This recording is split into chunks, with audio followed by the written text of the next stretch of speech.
Gildan Media presents Your Coach in a Box, affordable, life-changing audio programs.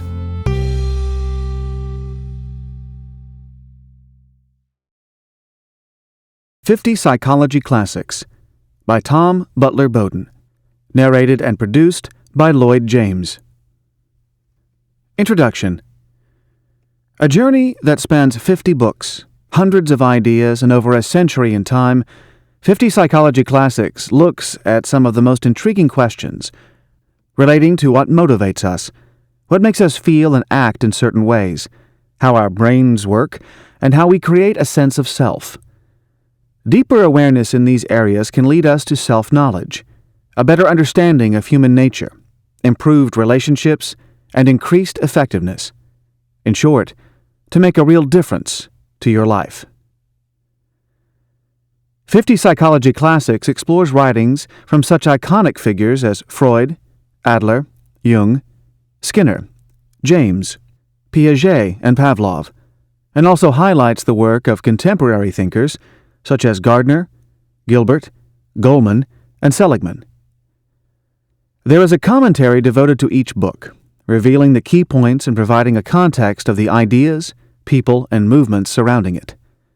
The blend of old and new titles gives you an idea of writings that you should at least know about even if you are not going to read them, and newer, really practical titles that take account of the latest scientific findings.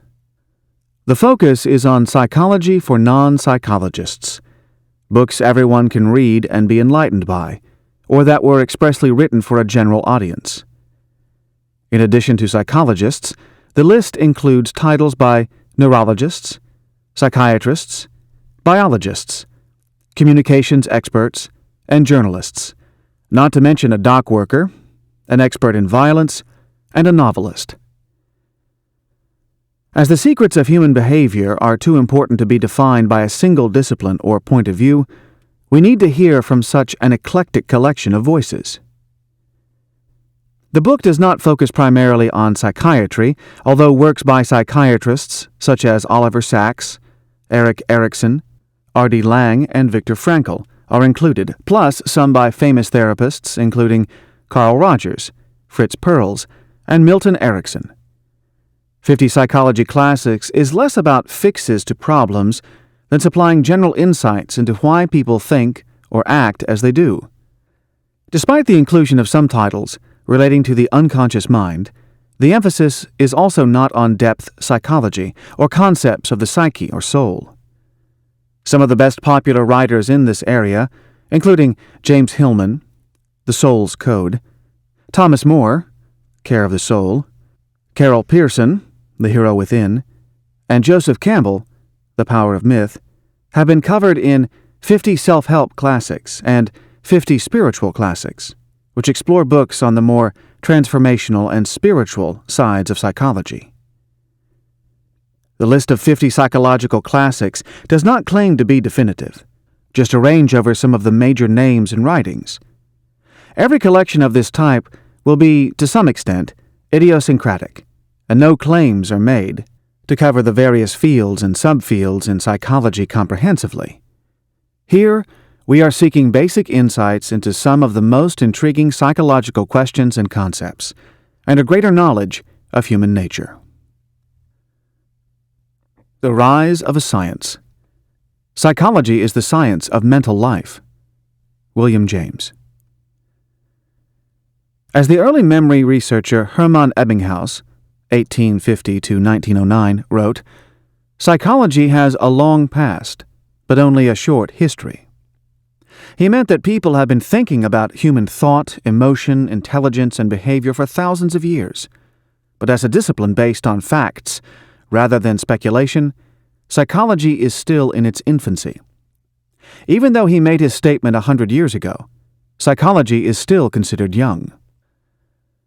It emerged from two other disciplines, physiology and philosophy. German Wilhelm Wundt, 1832 to 1920, is seen as the father of psychology because he insisted it should be a separate discipline, more empirical than philosophy and more focused on the mind than physiology. In the 1870s, he created the first experimental psychological laboratory and wrote his huge work, Principles of Psychological Psychology. As Wundt is read today only by those with a specialized interest, he is not included in the list of classics. American philosopher William James, 1842 to 1910, however, also considered a founding father of modern psychology, is still widely read. The brother of novelist Henry James, he trained in medicine and then transferred to philosophy, but like Wundt, felt that the workings of the mind deserved to be a separate field of study. Building on a theory by German neuroanatomist Franz Gall that all thoughts and mental processes were biological, James helped to spread the remarkable idea that one's self, with all its hopes, loves, desires, and fears, was contained in the soft gray matter within the walls of the skull. Explanations of thought as the product of some deeper force, such as the soul, he felt, were really the realm of metaphysics. James may have helped define the parameters of psychology, but it was Sigmund Freud's writings that really made it a subject of interest to the general public. Freud was born 150 years ago, in 1856. His parents knew he was bright, but even they could not have imagined the impact his ideas would have on the world. On leaving school, he was set to study law, but changed his mind at the last minute and enrolled in medicine. His work on brain anatomy, and with patients suffering from hysteria, led him to wonder about the influence of the unconscious mind on behavior, which sparked his interest in dreams. Today, it is easy to take for granted how much the average person is familiar with psychological concepts, such as the ego and the unconscious mind. But these and many others are all, for better or worse, Freud's legacy. Well over half the titles covered in 50 psychology classics are either by Freudians or post-Freudians, or mark themselves out by being anti-Freud. It is now fashionable to say that Freud's work is unscientific, and his writings literary creations rather than real psychology. Whether this is accurate or not, he remains far and away the most famous person in the field, and although psychoanalysis, the talking therapy he created to peep into a person's unconscious, is now much less practiced, the image of a Viennese doctor drawing out the deepest thoughts of his couch-lying patient is still the most popular image we have when thinking of psychology. As some neuroscientists have intimated, Freud may be due for a comeback. His emphasis on the major role of the unconscious in shaping behavior has not been proved wrong by brain imaging techniques and other research, and some of his other theories may yet be validated. Even if not, his position as psychology's most original thinker is not likely to change. The reaction to Freud came most obviously in the form of behaviorism. Ivan Pavlov's famous experiments with dogs, which showed that animals were simply the sum of their conditioned responses to environmental stimuli, inspired behaviorism's leading exponent, B.F. Skinner, who wrote that the idea of the autonomous person driven by an inner motive was a romantic myth. Instead of trying to find out what goes on inside a person's head, mentalism, to know why people act as they do, Skinner suggested all we need to know is what circumstances cause them to act in a certain way.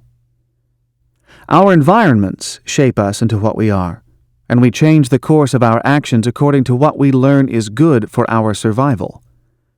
If we want to construct a better world, we need to create environments that make people act in more moral or productive ways. To Skinner, this involved a technology of behavior that rewards certain actions and not others. Emerging in the 1960s, cognitive psychology used the same rigorous scientific approach as behaviorism, but returned to the question of how behavior is actually generated inside the head. Between the stimulation received from the environment and our response, certain processes had to occur inside the brain. And cognitive researchers revealed the human mind to be a great interpreting machine that made patterns and created sense of the world outside, forming maps of reality. This work led cognitive therapists, such as Aaron Beck, David D. Burns, and Albert Ellis, to build treatment around the idea that our thoughts shape our emotions, not the other way around. By changing our thinking, we can alleviate depression or simply have greater control over our behavior. This form of psychotherapy has now largely taken the place that Freudian psychoanalysis once assumed in treating people's mental issues. A more recent development in the cognitive field is positive psychology, which has sought to reorient the discipline away from mental problems to the study of what makes people happy, optimistic, and productive. To some extent, this area was foreshadowed by pioneering humanistic psychologist Abraham Maslow, who wrote about the self-actualized or fulfilled person, and Carl Rogers, who once noted that he was pessimistic about the world, but optimistic about people. In the last 30 years, both behavioral and cognitive psychology have been increasingly informed by advances in brain science. The behaviorists thought it wrong to merely surmise what happened inside the brain, but science is now allowing us to see inside and map the neural pathways and synapses that actually generate action. This research may end up revolutionizing how we see ourselves, almost certainly for the better, because while some people fear that the reduction of human beings to how the brain is wired will dehumanize us, in fact, greater knowledge of the brain can only increase our appreciation of its workings. Today's sciences of the brain are enabling us to return to William James's definition of psychology as the science of mental life, except that this time we are able to advance knowledge based on what we know at the molecular level. Having evolved partly out of the field of physiology, psychology may be returning to its physical roots. The irony is that this attention to minute physicality is yielding answers to some of our deepest philosophical questions, such as the nature of consciousness, free will, the creation of memory, and the experience and control of emotion.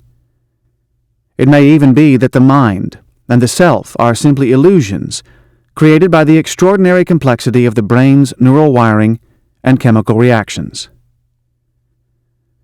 What is the future of psychology? Perhaps all we can be certain of is that it will become a science more and more based on knowledge of the brain. A quick guide to the literature. Part of the reason psychology became a popular field of study is that its early titans, including James, Freud, Jung, and Adler, wrote books that ordinary people could understand. We can pick up one of their titles today and still be entranced. Despite the difficulty of some of the concepts, people have a deep hunger for knowledge on how the mind works, human motivation, and behavior, and in the last 15 years, there has been something of a new golden age in popular psychology writing, with authors such as Daniel Goleman, Steven Pinker, Martin Seligman, and Mihaly Csikszentmihalyi filling the need. Now I'll cover a brief introduction to the titles covered in 50 psychology classics. The books are divided into 7 categories that, although unconventional, may help you to choose titles according to the themes that interest you most. Behavior, Biology, and Genes, A Science of the Brain. Luann Brizendine, The Female Brain. William James, The Principles of Psychology. Alfred Kinsey, Sexual Behavior in the Human Female. Anne Mois and David Jessel, Brain Sex. Jean Piaget, The Language and Thought of the Child. Steven Pinker, The Blank Slate. V.S. Ramachandran, Phantoms in the Brain. And Oliver Sacks, The Man Who Mistook His Wife for a Hat. For William James, psychology was a natural science based on the workings of the brain. But in his era, the tools to study this mysterious organ properly were not adequate to the task. Now, with technological advances, psychology is gaining many of its insights from the brain itself, rather than from the behavior it generates. This new emphasis on brain science raises uncomfortable questions regarding the biological and genetic bases of behavior. Is the way we are relatively unchangeable, or are we a blank slate, ready to be socialized by our environments? The old debate over nature versus nurture has gained new energy. Genetic science and evolutionary psychology have demonstrated that much of what we call human nature, including intelligence and personality, is wired into us in the womb, or at least hormonally influenced. For cultural or political reasons, Steven Pinker notes in The Blank Slate, the major role that biology plays in human behavior is sometimes denied. But as knowledge increases, this will become increasingly difficult to maintain. Luann Brisendine's book, for example, the result of many years' study of the effects that hormones have on the female brain, brilliantly shows the extent to which women can be shaped by their biology at different stages in life. More fundamentally, Moy and Jessel's Brain Sex presents a convincing case that many of our behavioral tendencies come from the sexual biology of our brains, which are largely set by the time the fetus is 8 weeks old. Even our cherished ideas about the self are going under the microscope. Today's neuroscience suggests that the self is best understood as a sort of illusion that the brain creates. The remarkable writings of Oliver Sacks, for instance, show that the brain continually works to create and maintain the feeling of an I that is in control, even if there is in fact no part of the brain that can be identified as the locus of self-feeling.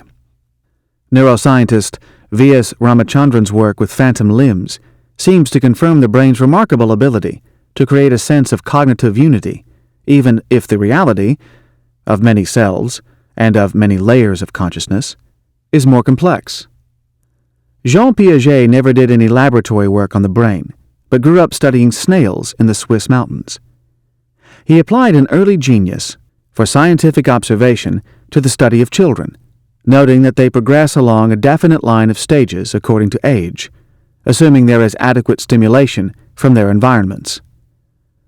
Equally, sex researcher Alfred Kinsey, also originally a biologist, sought to shatter the taboo surrounding male and female sexuality by pointing out how our mammalian biology drives our sexual behaviors.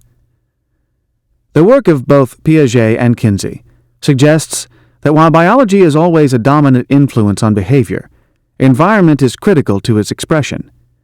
Even amid the new findings on the genetic or biological basis of behavior, we should never conclude that as human beings we are determined by our DNA, hormones, or brain structure. Unlike other animals, we are aware of our instincts, and as a result may attempt to shape or control them. We are neither nature nor nurture only, but an interesting combination of both. Tapping the unconscious mind. Wisdom of a different kind.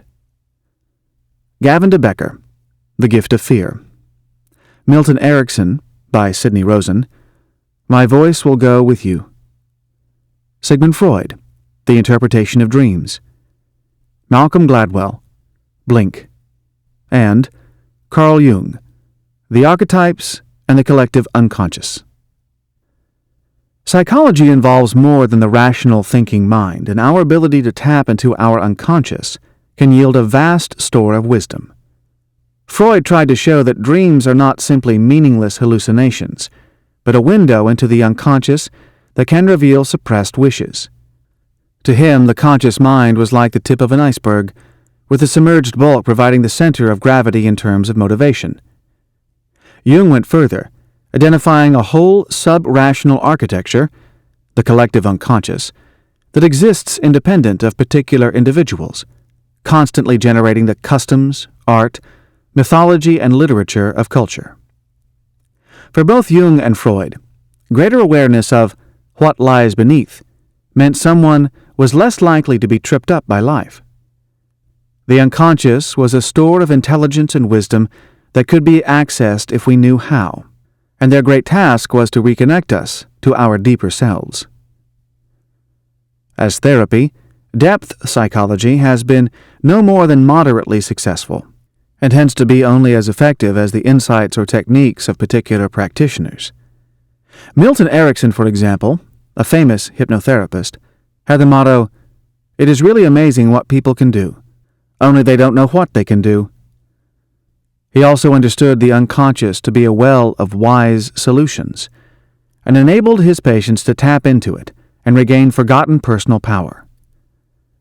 As a bridge between the conscious and the unconscious, intuition is a form of wisdom that we can cultivate. This is chillingly demonstrated in Gavin de Becker's The Gift of Fear, which provides many examples of our natural ability to know what to do in critical life or death situations, as long as we are prepared to listen to and act on our internal voice. Malcolm Gladwell's Blink also highlights the power of thinking without thinking, showing that an instant assessment of a situation or person is often as accurate as one formed over a long period. While obviously logic and rationality are important, smart people are in touch with all levels of their mind and trustful of their feelings even when the origins of those feelings seem mysterious. Thinking better, feeling better. Happiness and mental health. Nathaniel Branden, The Psychology of Self-Esteem. David D. Burns, Feeling Good. Albert Ellis and Robert Harper, A Guide to Rational Living. Daniel Gilbert, Stumbling on Happiness. Fritz Perls, Gestalt Therapy. Barry Schwartz, The Paradox of Choice. Martin Seligman, Authentic Happiness. William Styron, Darkness Visible. And Robert E. Thayer, The Origin of Everyday Moods. For many years, psychology was surprisingly little interested in happiness. Martin Seligman has helped to raise the subject to serious study and observation, and his positive psychology is revealing through science the sometimes unexpected recipes for mental well-being. Barry Schwartz's distinction between maximizers and satisfiers has given us the counterintuitive insight that restricting our choices in life can actually lead to greater happiness and satisfaction. And Daniel Gilbert's book points out the surprising fact that, although humans are the only animals who can look into the future, we often make mistakes in terms of what we think will lead to happiness. Turning from the macro to the micro, Robert Thayer's work into the psychological causes of daily moods has helped thousands of people gain better control over how they feel, hour by hour. The fascinating insights of each of these books shows that the achievement of happiness is never as simple a matter as we would like. The cognitive psychology revolution has had a dramatic impact on mental health, and two of its major names are David D. Burns and Albert Ellis. Their mantra that thoughts create feelings, not the other way around, has helped many people get back in control of their lives because it applies logic and reason to the murky pool of emotions. Yet their work has many implications for achieving happiness generally, in that most of us can literally choose to be happy if we understand the mind's thought-emotion mechanism. The concept of self-esteem has been criticized in recent years, but Nathaniel Branden's seminal work on the subject remains convincing in its argument that personal esteem arises from having our own set of principles and acting on them. When we fail to do this, it is easy to descend into self-hatred and depression.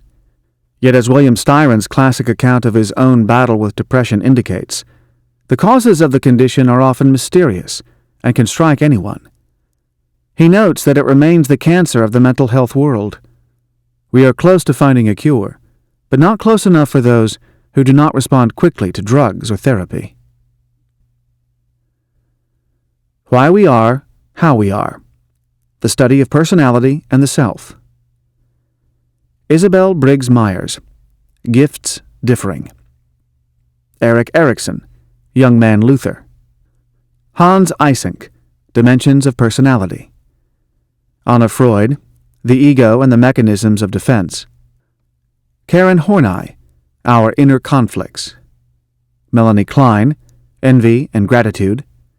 R.D. Lang, The Divided Self, and Gail Sheehy, Passages.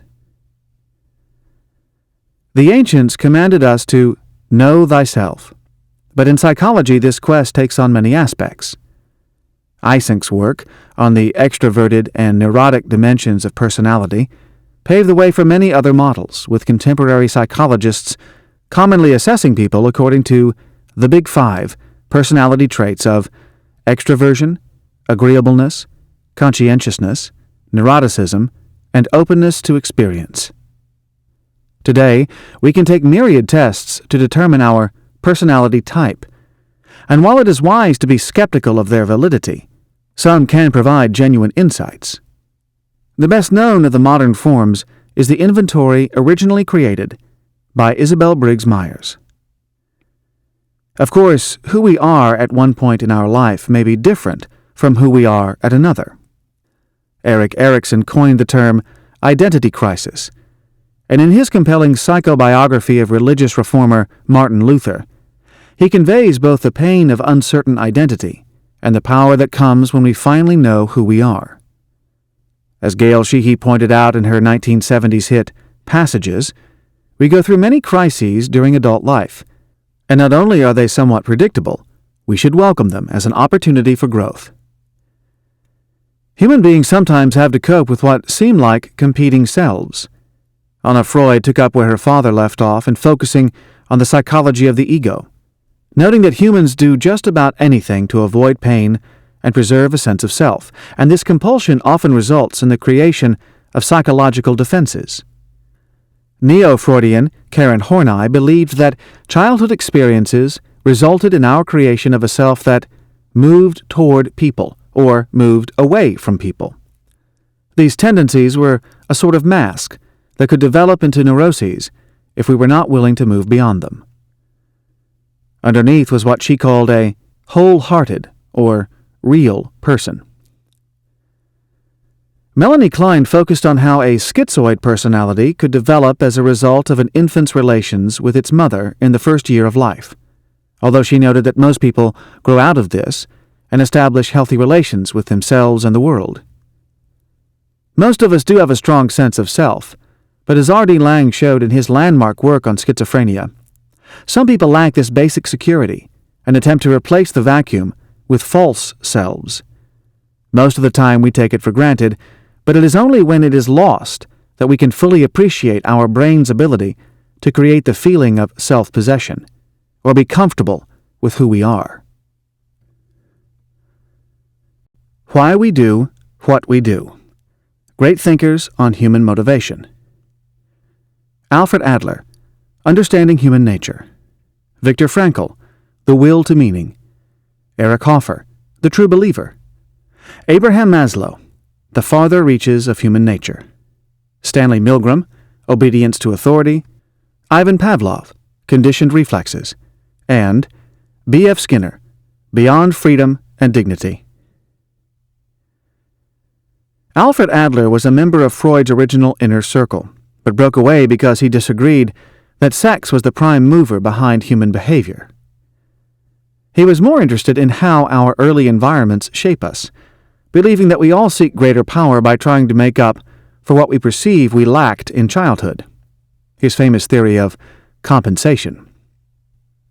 If Adler's theory of human action relates to power, concentration camp survivor Viktor Frankl's brand of existential psychology, logotherapy, posits that the human species is uniquely made to seek meaning. It is our responsibility to look for meaning in life, even in the darkest times, and whatever the circumstances, we always have a vestige of free will.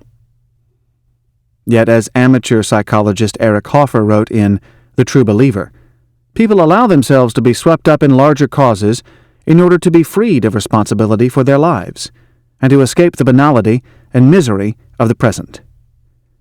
And Stanley Milgram's famous experiments showed that, given the right conditions, human beings exhibit a frightening willingness to put others through pain in order to be seen kindly by those in authority. Humanistic psychologist Abraham Maslow, on the other hand, identified a minority of self-actualized individuals who did not act simply out of conformity to society, but chose their own path and lived to fulfill their potential. This type of person was a representative of human nature as any mindless conformist. While poets, writers, and philosophers have long celebrated the inner motive that guides autonomous human behavior, B.F. Skinner defined the self simply as a repertoire of behavior appropriate to a given set of contingencies.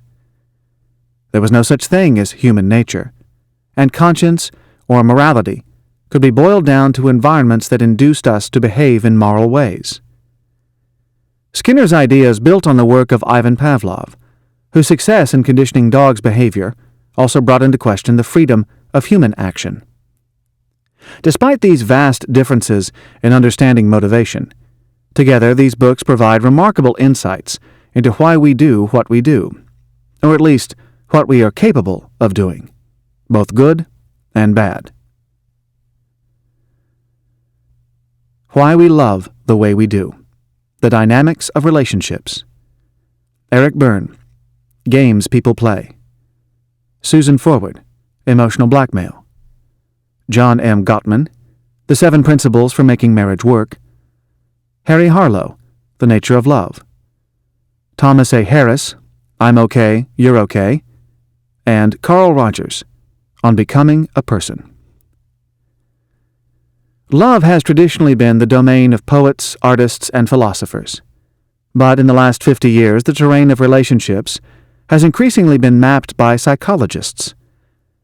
In the 1950s, primate researcher Harry Harlow's legendary experiments, replacing the real mothers of baby monkeys with cloth ones, proved the extent to which infants need loving physical attention in order to become healthy adults. Remarkably, this sort of touching went against the child-rearing views of the time. More recently, marriage researcher John M. Gottman looked at another aspect of relationship dynamics and found that the conventional wisdom on what makes long-term romantic partnerships work is often wrong. The most valuable information on how to maintain or save relationships comes from scientific observation of couples in action, right down to the micro-expressions and apparently inane comments seen in everyday conversations. Similarly, in the past we may have looked to literature to be enlightened about a subject as intensely personal as emotional blackmail. But psychologists, such as Susan Forward, are now providing better answers on how we can protect ourselves against this corrosive element in relationships. Pop psychology pioneers Eric Berne and Thomas Harris understood our close personal encounters as transactions that could be analyzed according to the 3 selves of adult, child, and parent. Berne's observation that we are always playing games with each other is perhaps a cynical view of humanity. But by becoming aware of those games, we have the chance to move beyond them. The contribution of humanistic psychology to better relationships is recognized by the inclusion of Carl Rogers, whose influential book reminds us that relationships cannot flower if they don't have a climate of listening and non-judgmental acceptance, and that empathy is the mark of a genuine person. Working at Our Peak, Creative Power and Communication Skills. Robert Bolton, People Skills. Edward de Bono, Lateral Thinking. Robert Cialdini, Influence. Mihaly Csikszentmihalyi, Creativity. Howard Gardner, Frames of Mind. Daniel Coleman, Working with Emotional Intelligence. And Douglas Stone, Bruce Patton, and Sheila Heen, Difficult Conversations.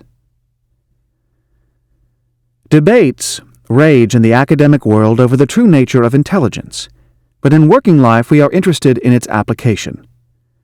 2 of the outstanding titles in this area, by Daniel Goleman and Howard Gardner, both suggest that intelligence involves much more than straight IQ. There are an array of intelligences, of an emotional or social nature, that can together be a decisive factor in how well a person does in life. Unlike IQ, one's ability to communicate well can be improved relatively easily, as Robert Bolton's perennially popular book shows.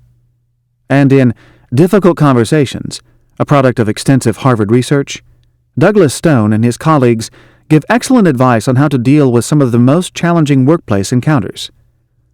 As life often seems to boil down to the outcome of such interactions, it is worth understanding what is happening below the surface of what is actually said, and how to manage an encounter while keeping everyone's dignity intact. One of the decisive factors in success in business is the ability to persuade. Robert Cialdini's landmark work on the psychology of persuasion is a must-read if you are involved in marketing, but also of interest to anyone who wishes to understand how we are made to do the things we would not normally choose to do. Another component of work success is creativity. Edward de Bono's term, lateral thinking, seemed very new in the 1960s when he coined it, but in today's entrepreneurial culture, we are all expected to think outside the box. At a broader level, Mihaly Csikszentmihalyi's creativity, based on a systematic study, shows why creativity is central to a rich, meaningful life, and why many people do not achieve their full flowering until their later years. Most importantly, the book provides many features of the creative person that we can emulate. Psychology and human nature. The science of human nature finds itself today in the position that chemistry occupied in the days of alchemy. Alfred Adler. Everyone has a theory of human nature. Everyone has to anticipate the behavior of others, and that means we all need theories about what makes people tick. Steven Pinker. William James defined psychology as the science of mental life, but it could equally be defined as the science of human nature. Some 80 years after Alfred Adler made the remark just quoted, we still have a long way to go in terms of creating a rock-solid science that could match the certainty of, say, physics and biology. In the meantime, we all need a personal theory of what makes people tick. To survive and thrive, we have to know who and what we are, and to be canny about the motivations of others. The common route to this knowledge is life experience, but we can advance our appreciation of the subject more quickly through reading. Some people gain insights from fiction, others from philosophy. But psychology is the only science exclusively devoted to the study of human nature, and its popular literature, surveyed in this collection, aims to convey this vital wisdom. 50 Psychology Classics. Chapter 1. Alfred Adler. The following are quotes from his 1927 book, Understanding Human Nature. It is the feeling of inferiority, inadequacy, and insecurity that determines the goal of an individual's existence.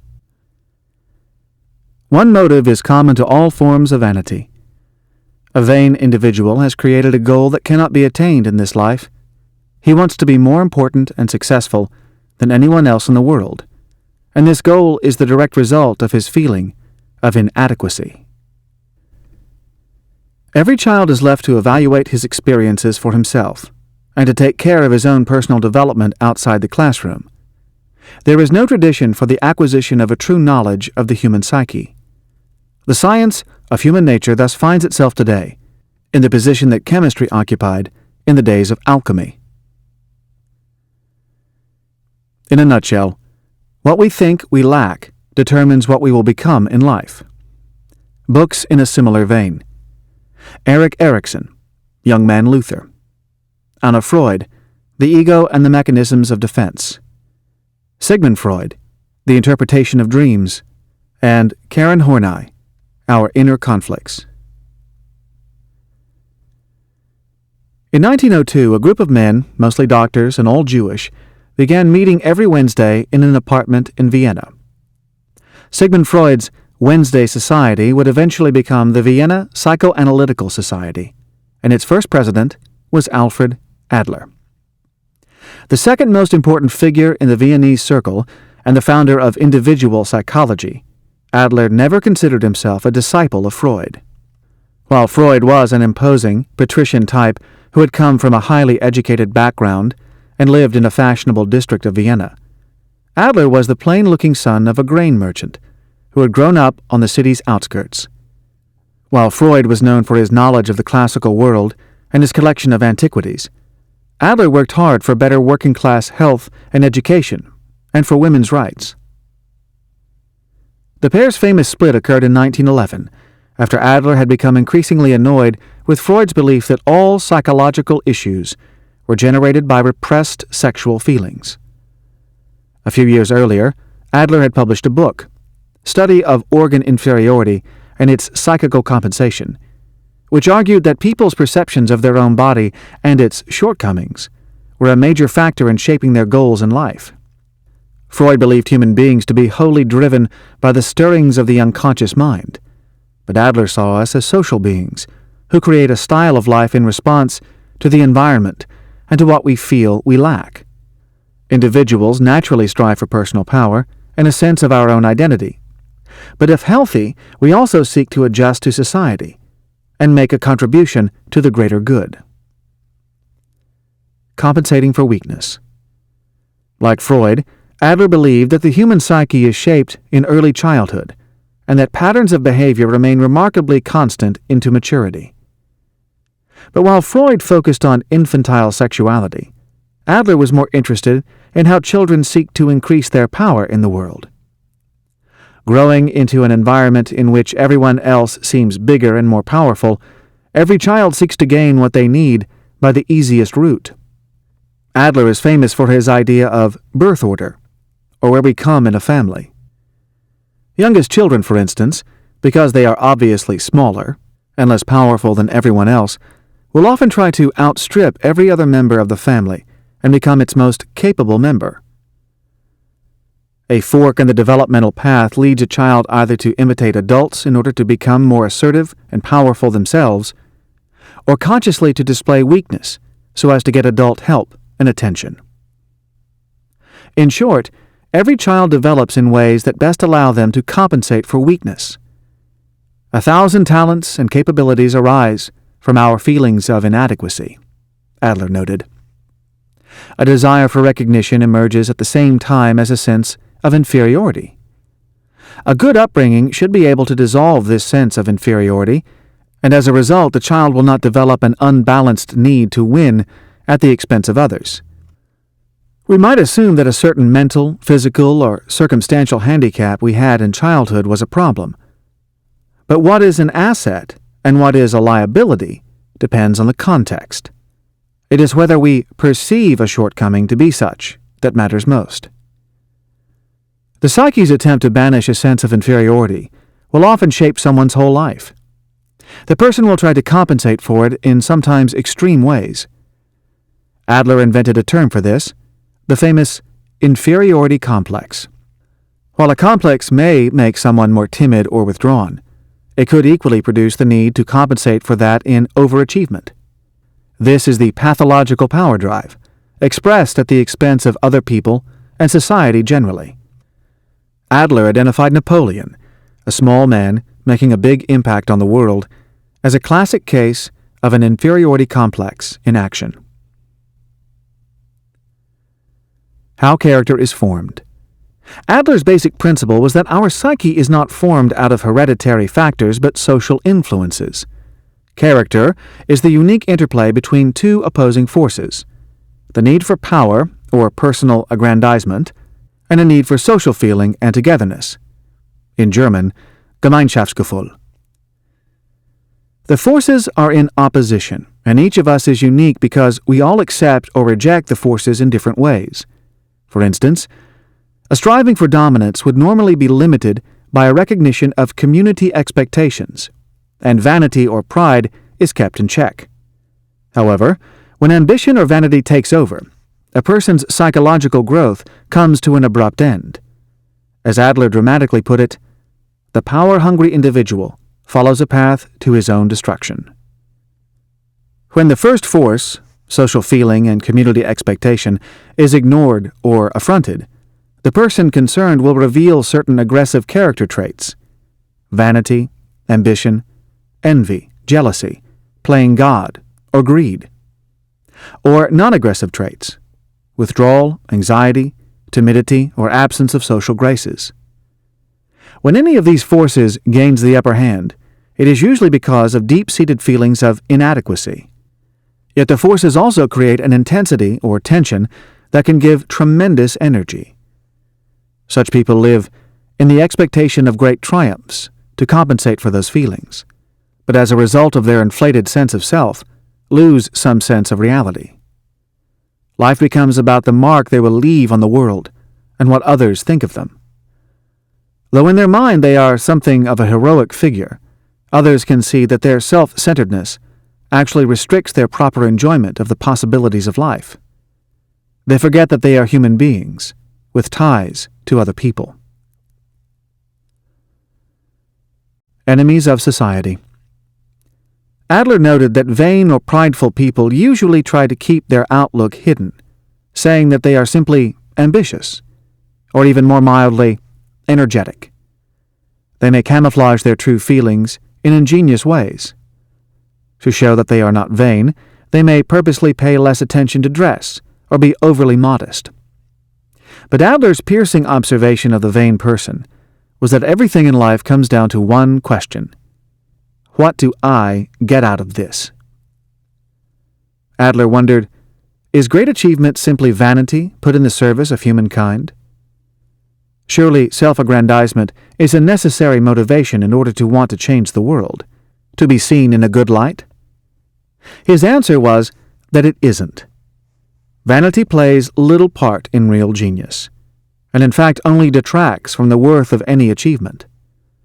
Really great things that serve humanity are not spurred into existence by vanity, but by its opposite, social feeling. We are all vain to some extent, but healthy people are able to leaven their vanity with contribution to others.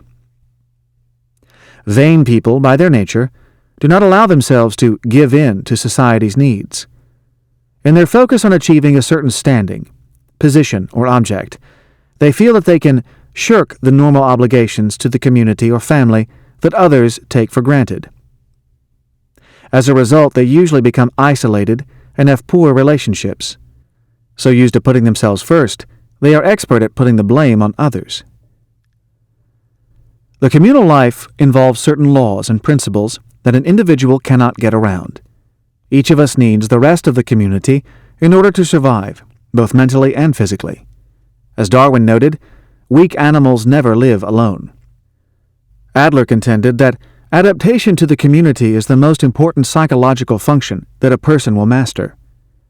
People may outwardly achieve much, but in the absence of this vital adaptation, they may feel like nothing and be perceived as such by those close to them. Such people, Adler said, are in fact enemies of society. Goal-striving beings. A central idea in Adlerian psychology is that individuals are always striving toward a goal. Whereas Freud saw us as driven by what was in our past, Adler had a teleological view, that we are driven by our goals, whether they are conscious or not. The psyche is not static, but must be galvanized behind a purpose, whether selfish or communal, and continually moves toward fulfillment of that. We live life by our fictions, about the sort of person we are and the person we are becoming. By nature, these are not always factually correct, but they enable us to live with energy, always moving towards something. It is this very fact of goal-directedness that makes the psyche almost indestructible and so resistant to change. Adler wrote, "The hardest thing for human beings to do is to know themselves and to change themselves. All the more reason, perhaps, for individual desires to be balanced by the greater collective intelligence of the community." Final comments. In highlighting the twin shaping forces of personal power and social feeling, Adler's intention was that by understanding them, we would not be unknowingly shaped by them.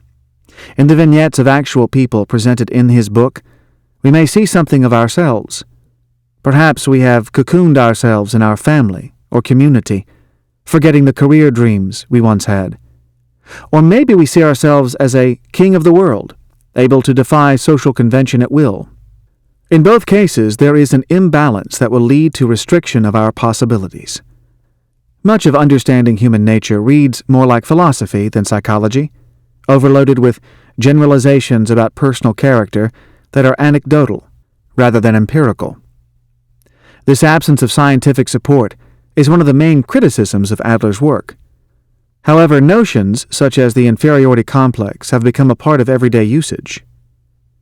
While both Freud and Adler had strong intellectual agendas to pursue, Adler had a more humble aim, influenced by his socialist leanings. A practical understanding of how childhood shapes adult life, which in turn might benefit society as a whole.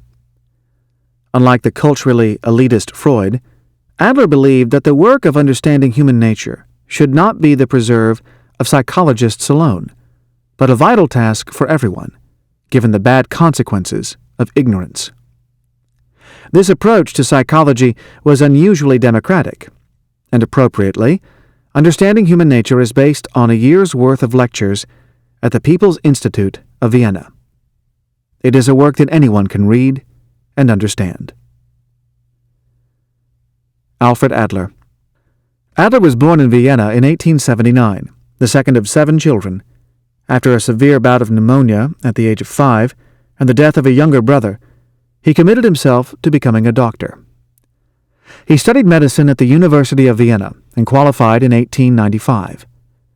In 1898, he wrote a medical monograph on the health and working conditions experienced by tailors, and the following year met Sigmund Freud. Adler remained involved with the Vienna Psychoanalytical Society until 1911, but in 1912 broke away with 8 others to form the Society of Individual Psychology. At this time, he also published his influential The Neurotic Constitution. Adler's career was put on hold during the First World War, when he worked in military hospital service, an experience that confirmed his anti-war stance. After the war, he opened the first of 22 pioneering clinics around Vienna for children's mental health. When the authorities closed the clinics in 1932, because Adler was a Jew, he emigrated to the United States, taking up a professorship at the Long Island College of Medicine. He had been a visiting professor at Columbia University since 1927, and his public lectures in Europe and the U.S. had made him well known. Adler died in 1937, suddenly, of a heart attack. He was in Aberdeen, Scotland, as part of a European lecture tour. He was survived by his wife, Reza, whom he had married in 1897. They had 4 children. Other books include The Science of Living, The Practice and Theory of Individual Psychology, and the popular What Life Could Mean to You. Chapter 2. Gavin de Becker. The following are quotes from his 1997 book, The Gift of Fear. Like every creature, you can know when you are in the presence of danger. You have the gift of a brilliant internal guardian that stands ready to warn you of hazards and guide you through risky situations. Though we want to believe that violence is a matter of cause and effect, it is actually a process, a chain in which the violent outcome is only one link. For men like this, rejection is a threat to the identity, the persona, to the entire self, and in this sense their crimes could be called murder in defense of the self. In a nutshell, trust your intuition rather than technology to protect you from violence. Books in a similar vein. Malcolm Gladwell's Blink. He had probably been watching her for a while. We aren't sure, but what we do know is that she was not his first victim. With this creepy line, The Gift of Fear begins. The book outlines real-life stories of people who became victims, or almost became victims, of violence. In each case, the person either listened to their intuition and survived, or did not, and paid the consequences. We normally think of fear as something bad, but de Becker tries to show how it is a gift that may protect us from harm. The Gift of Fear, Survival Signals that Protect Us from Violence, is about getting into other people's minds so that their actions do not come as a terrible surprise. Though this may be uncomfortable, particularly when it is the mind of a potential killer, it is better to do this than to find out the hard way. Before he was 13, Gavin de Becker had seen more violence within his own home than most adults see in a lifetime. In order to survive, he had to become good at predicting what would happen next in frightening situations, and he made it his life's work to formularize the violent mindset so that others could also see the signs. De Becker became an expert in assessing the risk of violence, charged with protecting high-profile celebrity, government, and corporate clients, and also something of a spokesperson on domestic violence. De Becker is not a psychologist, but his book gives more insights into the nature of intuition, fear, and the violent mind than you are ever likely to read in a straight psychological text. As gripping as a good crime novel, The Gift of Fear may not just change your life. It could actually save it. Intuitive security. In the modern world, De Becker observes, we have forgotten to rely on our instincts to look after ourselves. Most of us leave the issue of violence up to the police and criminal justice system, believing that they will protect us. But often by the time we involve the authorities, it is too late. Alternatively, we believe that better technology will protect us from danger. The more alarms and high fences we have, the safer we feel. But there is a more reliable source of protection: our intuition, or gut feeling. Usually, we have all the information we need to warn us of certain people or situations. Like other animals, we have an inbuilt warning system for danger. Dogs' intuition is much vaunted, but De Becker argues that in fact human beings have better intuition. The problem is that we are less prepared to trust it. De Becker describes female victims of attacks who report, "Even though I knew what was happening leading up to the event was not quite right, I did not extract myself from it." Somehow the attacker, who helped them with their bags or got into the lift with them, was able to make these women go along with what he wanted. De Becker suggests that there is a universal code of violence that most of us can automatically sense, yet modern life often has the effect of deadening our sensitivity. We either don't see the signals at all, or we don't admit them. Paradoxically, De Becker proposes that trusting intuition is the exact opposite of living in fear. Real fear does not paralyze you. It energizes you, enabling you to do things you normally could not.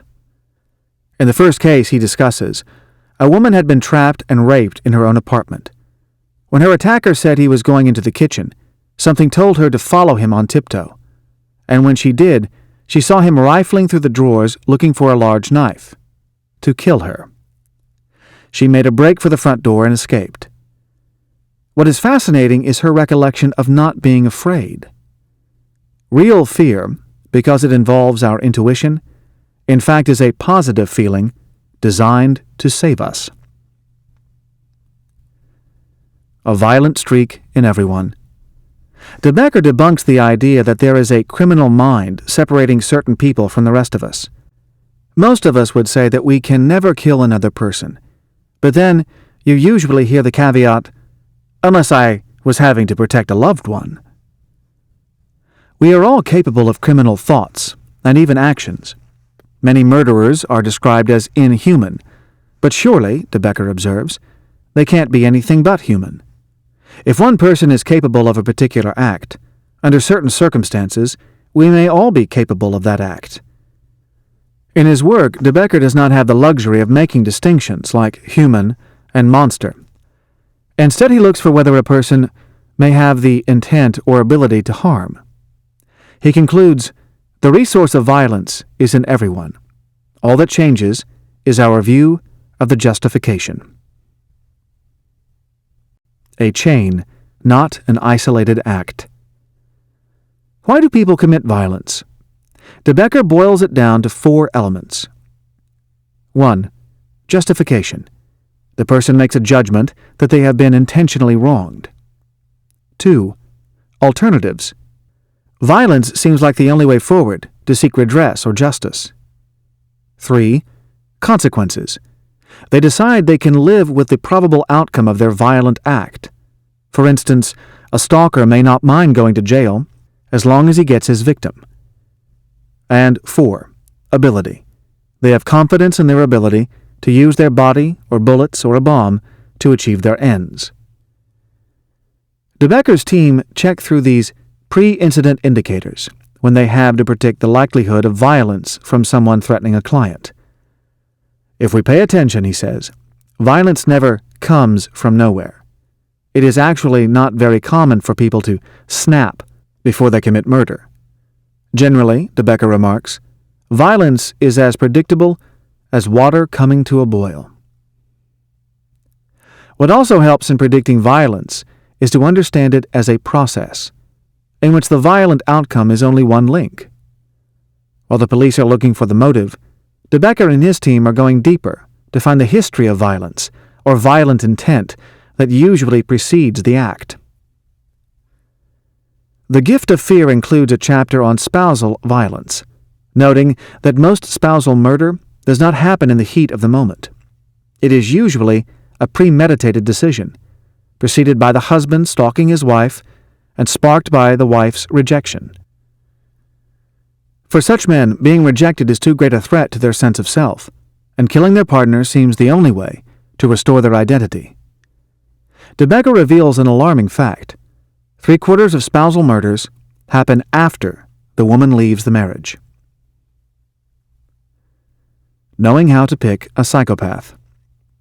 The features of predatory criminals usually include recklessness and bravado, single-mindedness, not being shocked at things that would appall other people, being weirdly calm in conflict, and the need to be in control.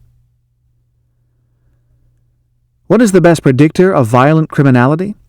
De Becker's experience is that a troubled or abusive childhood is an important factor.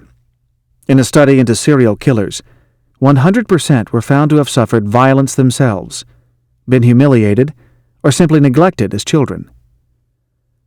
Robert Bardo, who shot and killed actress Rebecca Schaeffer, was kept in his room as a child and fed like the family pet. He never learned to be sociable. Such people form a warped view of the world, at the public's expense.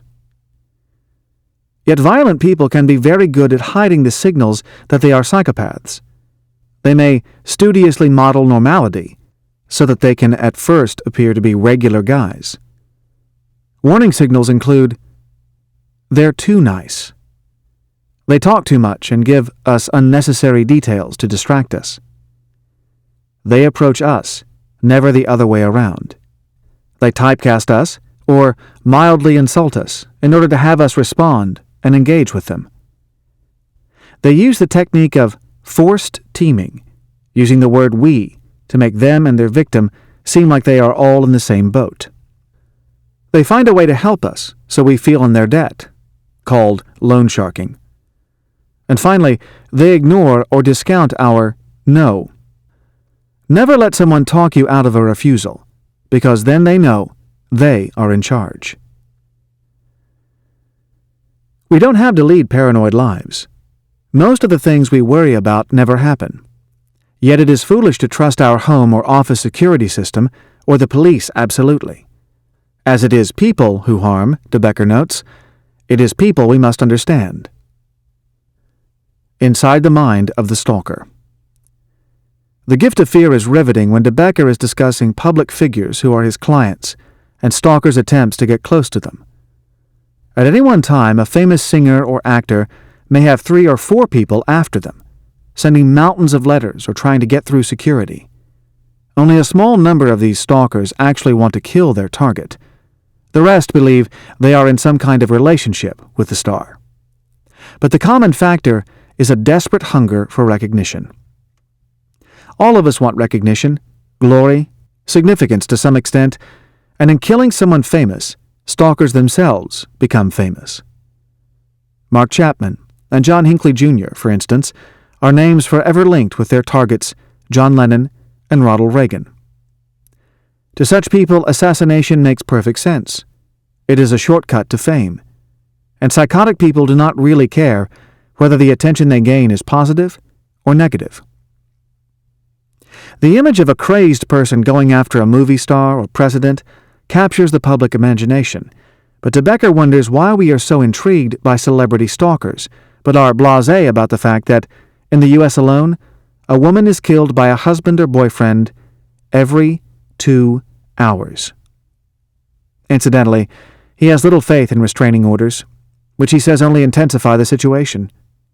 Violent people thrive on engagement, and if they are unbalanced anyway, a restraining order will not guarantee safety. Final comments. The Gift of Fear is a very American book, written within a cultural context of the rampant use of guns and a society that puts less emphasis than others on social cohesion. If you live in an English village, or a Japanese city, or even a quiet part of the United States, the book could seem a little paranoid. However, de Becker blames evening news reports for making his country seem a lot more dangerous than it actually is, noting that we have a much higher likelihood of dying from cancer or in a car accident than as a result of a violent attack by a stranger. Since the attack on New York's World Trade Center in 2001, we have become obsessed with the possibility of random violence, but most attacks and homicides still occur in the home, and knowing the impending signs of violence may save you from harm. In terms of personal safety, de Becker says that men and women live in two different worlds. Oprah Winfrey told her television audience that The Gift of Fear should be read by every woman in America. In writing The Gift of Fear, de Becker was influenced by 3 books in particular. FBI behavioral scientist Robert Ressler's Whoever Fights Monsters, psychologist John Monahan's Predicting Violent Behavior, and Robert D. Hare's Without a Conscience, which takes the reader into the minds of psychopaths. There is now a large literature on the psychology of violence, but de Becker's book is still a great place to start. Gavin de Becker. De Becker is considered a pioneer in the field of threat assessment and the prediction and management of violence. His firm provides consultation and protection services to corporations, government agencies, and individuals. He headed the team that provided security for guests of President Reagan, and he has worked with the U.S. Department of State on official visits of foreign leaders. He also developed the Mosaic system for dealing with threats to U.S. Supreme Court judges, senators, and congressmen. De Becker has consulted on many legal cases, including the criminal and civil cases against O.J. Simpson. He is a senior fellow at the University of California, Los Angeles, UCLA, School of Public Affairs, and has co-chaired the Domestic Violence Council Advisory Board. Other books include Protecting the Gift, on the Safety of Children, and Fear Less, Real Truth About Risk, Safety and Security in a Time of Terrorism.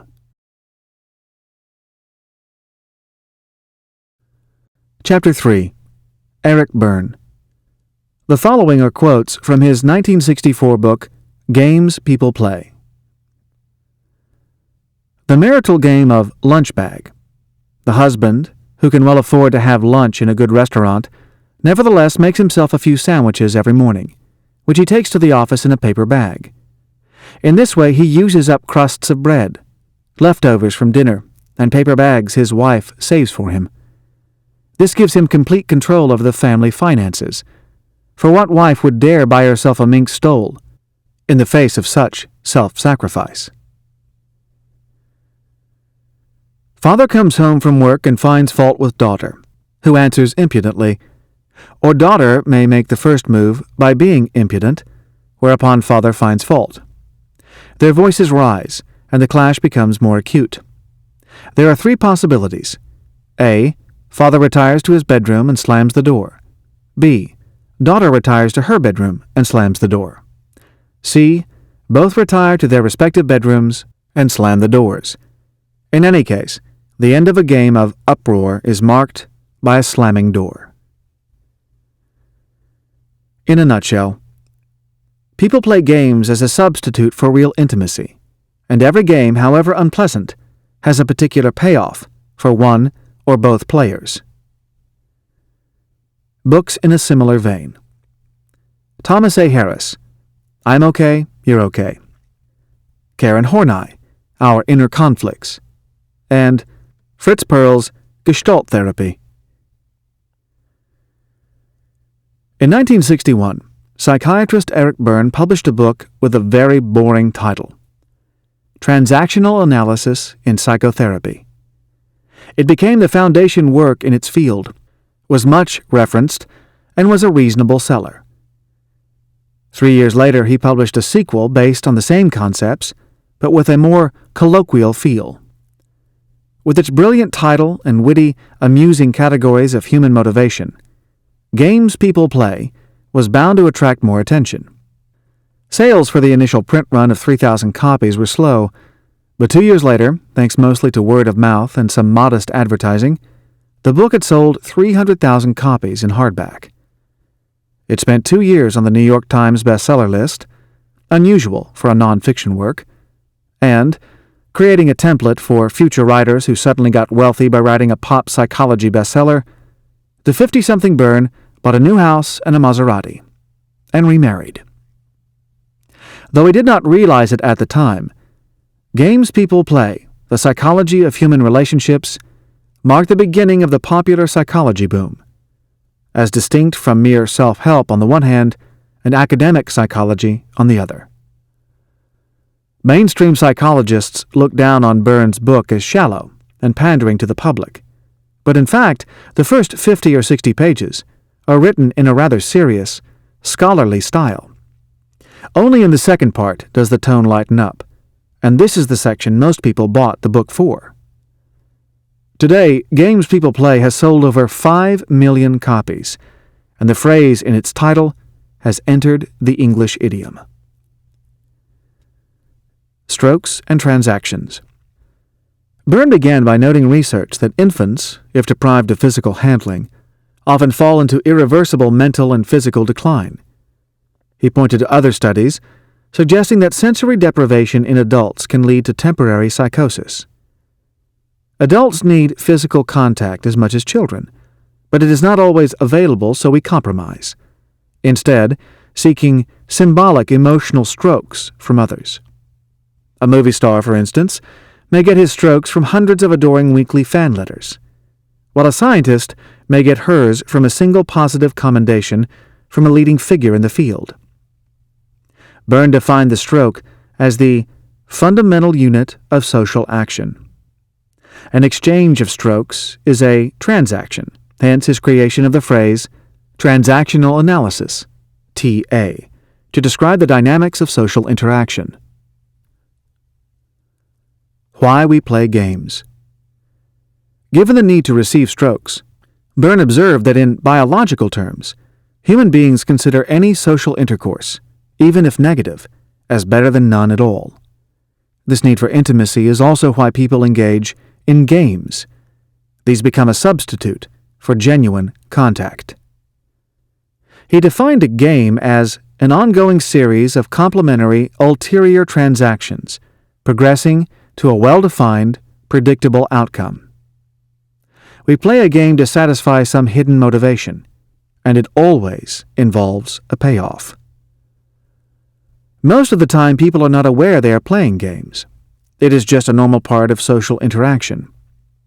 Games are a lot like playing poker, when we hide our real motivations as part of a strategy to achieve the payoff, to win money. In the work environment, the payoff may be getting the deal. People speak of being in the real estate game, or the insurance game, or playing the stock market. An unconscious recognition that their work involves a series of maneuvers to achieve a certain gain. And in close relationships, the payoff usually involves some emotional satisfaction or increase in control.